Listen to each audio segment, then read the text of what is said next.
गेल्या 2 ते 3 दिवसांपासून सोशल मीडिया फार ॲक्टिव्ह होते, जे एकनाथ शिंदे यांच्या शिवसेनेमध्ये जाण्यासाठी पोषक आहे. जे तुमचा भगवा गमछा आहे, वळवी टोपी आहे, काही मजकूरसुद्धा तुम्ही तुमच्या सोशल मीडियावर लिहिताय. तर नेमकं याचा अर्थ काय आहे? खरंच तुम्ही काँग्रेस सोडून शिवसेनेमध्ये प्रवेश करणार आहात का? 19 तारखेला छत्रपती शिवाजी महाराजांची जयंती होती आणि जयंतीनिमित्त पुणे शहरामध्ये शिव जयंतीनिमित्त मिरवणूक निघतात. छत्रपतींबरोबर जे जे सैन्य त्यांचे सेनापती जे जे वंशज त्यांच्यावर लढलेत, तर त्यांचे घराण्याचे त्या ठिकाणी रथ निघतात. त्या रथाचं स्वागत दरवर्षी मी करत असतो.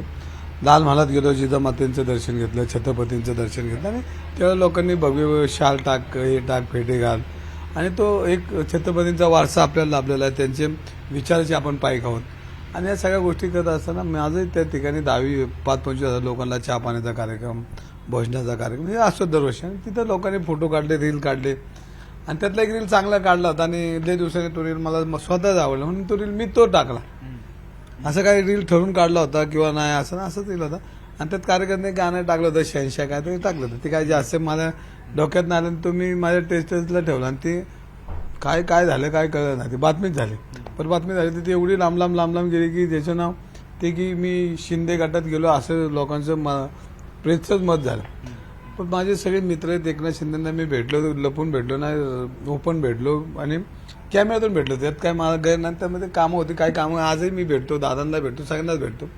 उदय समजी काही कामं असतात ते आपली जी जवळची मित्र करतात आणि त्यात काय जनतेची कामं असतात. माझं रवी धंगेकरचं वैयक्तिक काम कोणाला मी सांगणार बी नाही. ते मी त्याला फेस करायला माझी तयारी असते. परंतु आता जी स्टेटसची बातमी ती प्रेसनी एवढी मोठी केली की मला आता उत्तरं देता नाकीनं आलं. पण मला उदय सामंत काल तुमच्याच बातमीत ऐकलं की तुम्ही विचारलं की त्यांनी भगवी शाल घातली आणि त्याच्यावर धनुष्यबाण असेल, तर ते त्यांचं मत आहे.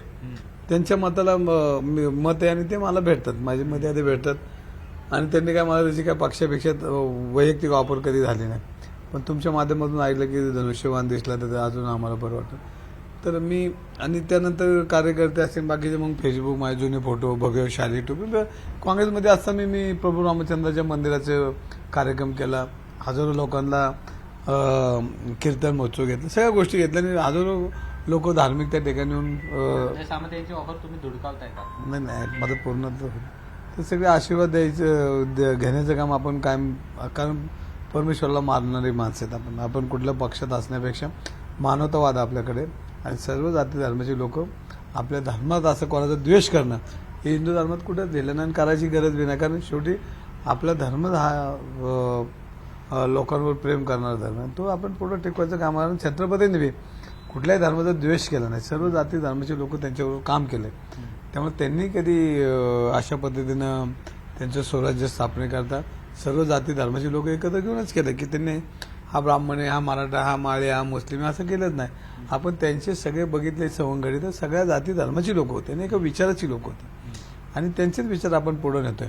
आपण कोणाचा द्वेष करणार नाही, काय नाही. आणि भगवा टाकला तर तो काय थोडीच द्वेषाचा भावना आहे का? ती हिंदुत्वाचं प्रतीक आहे, ते शांततेचं प्रतीक आहे आणि ते वाईट वृत्तीच्या लोकांना बी जवळ घेऊन त्यांना सरळ आणण्याचं काम करण्याचं ते प्रतीक आहे. त्यामुळं द्वेष हा माझ्या डोक्यात कधीच नाही, मानवतावाद भरला. आणि भगवा टाकला म्हणजे मी शिवसैनिक झालो असं नाही, तो सगळ्या धर्माचा आहे, सगळ्यांचा आहे, काँग्रेसचा आहे, राष्ट्रवादीचा, सगळ्यांचा आहे. आणि ज्यांनी मानतो छत्रपतींना जो मानतो, छत्रपती सगळेच मानतात. या महाराष्ट्रामध्ये छत्रपतींबद्दल सगळ्यांना तेवढंच प्रेम आहे, आदर आहे, कारण त्यांचे विचारच एक स्वराज्य उभारणीसाठी होते. ते स्वराज्य हे सर्वांचं होतं, ते कुठल्या एका व्यक्तीचं नव्हतं आणि त्यांनी ते आपल्या देशाला, जगाला दाखवून दिलं छत्रपतींनी की हे सर्वांचं आहे आणि सर्वांनी ह्याच्यावर प्रेम केलं पाहिजे. तुम्ही नाराज नाही का मग काँग्रेस? अजिबात नाही. तुम्ही सक्रिय. आता 2 महिने झाले निवडणुका, सारख्यात 1.5 वर्षात 3 निवडणुका लढवल्या, एवढी एनर्जी खर्च झाली, बाकीचं सगळं पॅचअप करायला 1 महिना 2-3 महिने तर लागणार ना आता. आणि परत महानगरपालिकेच्या निवडणुकीला समोर जायचं, सगळी तयारी करायला लागणार आहे. नुसतंच उठलं, शर्ट घातला, प्रेसला बातमी दिली म्हणून निवडणुका होत नाहीत. सगळ्या गोष्टीची सारासार विचार करून सगळ्यांना बरोबर घेऊन विचाराची तडजोड आणि विचाराची एकमेकाला देवाणघेवाण झाल्याशिवाय पक्षाची भूमिका लोकांपर्यंत पोहोचवण्याचं काम आपल्याला सर्वांना आम्हाला करावं लागणार. तुम्ही काँग्रेस पक्षातच राहा? काँग्रेस पक्षात पण म्हणताना हळू गावलो काँग्रेस पक्षात आहे. उदय सामंत यांनी जी ऑफर तुम्हाला दिलेली आहे त्याचं त्यांचा तो मोठेपणा आहे, कारण ते शेवटी त्यांना वाटलं असेल की माझे जुने मित्र आहेत, काय नवीन आमचे संबंध असेल त्यांना वाटलं असेल, तर त्यांचं काय त्यांना वाटणं मित्र आहे त्यांना वाटलं असेल. असे माझे सगळ्याच पक्षात मित्र आहेत. तुम्हाला माहिती आहे प्रत्येक निवडणुकीत माझे एक एक मित्र तुम्हाला कळतात. तर आज नवीन एक मित्र कळला तुम्हाला. तुम्ही सोशल मीडियावर मुरलीधर मोहोळ यांच्या संदर्भात सुद्धा एक पोस्ट केलेली आहे. पुण्यामध्ये जो काही हल्ला 2 दिवसापूर्वी झाला त्या संदर्भात काय म्हणायचं? अहो, पुणे शहरामध्ये गुन्हेगारी इतकी वाढली की तुम्ही निवडणुका लढवताना ह्याच गुंडांना घेऊन तुम्ही लोकांच्या समोर गेला, लोकांना त्रास दिला, कार्यकर्त्यांना त्रास दिला, आणि आज तुम्हाला नको वाटायला लागेल ते तुमच्या घरापर्यंत आलं. आणि जनता रोज मार खाती, सर्वसामान्य माणसाला मरण स्वस्त झाले या पुणे नगरीत. तर तुम्ही लोकसभेचे खासदार म्हणून तुम्ही नाही काय करू शकत. आज तुमच्या घरापर्यंत आल्यामुळे तुम्हाला हे वाटलं गुन्हेगारी पोलीस काय करतात. अरे म्हणजे चोराच्या उलट्या बॉम्बा, म्हणजे तुम्ही चोरांना सपोर्ट करायचा आणि बॉम्बा तुम्हीच मारायचा, पोलिसांच्या नावाने तुम्हीच बॉम्बलायचा. अरे चांगलं चाललंय ना. या मिशन टायगरमध्ये एकनाथ शिंदे यांच्या शिवसेनेकडून तुमच्याशी कुणी संपर्क साधला, फोनवरून संपर्क असेल किंवा इतर गोष्टींमधून संपर्क असेल, आणि यापुढे जरी जो संपर्क झाला तर तुमचं नेमकं काय सांगणार त्याच्यात? माझ्याशी कुणीही संपर्क केलेला नाही. मी तुम्हाला सांगतो, मी मागच्या आठवड्यात अजितदादांना भेटलो, सगळ्यांना भेटलो. सगळे म्हणतात, सगळ्यांना वाटतं की दळवी धनगर मित्र का नसावं, सगळ्यांना वाटतं, पण त्यात काय गैर नाही कोणाचं.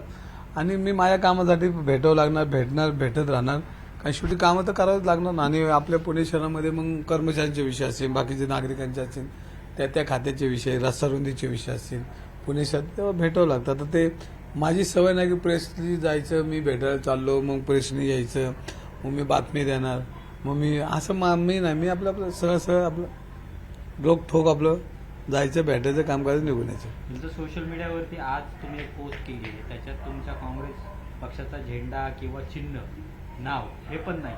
काल होतं ना, काल होतं पण 24 तासानंतर नाही. आज बघतो कार्यकर्त्यांची गडबड झाली. ते म्हणलं मी कार्यकर्त्यांशी मंगळवारी, आता उद्या नाही बोलणार, पण मंगळवारी मी सांगायशी बोलणार. कार्यकर्त्यांचं काय म्हणे? 2 दिवसात तुम्हाला अनेक फोन मेसेजेस आले असतील. नाही, आता ते जरा शोधतोय मी जरा. आता तुम्ही तुमच्या समोर वाजवणार आहे, माझे प्रेस समोर आहे, माईक आहे, तर बघू आपण. पण सांगू त्यांना समजून की खचून जाऊ नका, लढायचंय, लढलंच पाहिजे.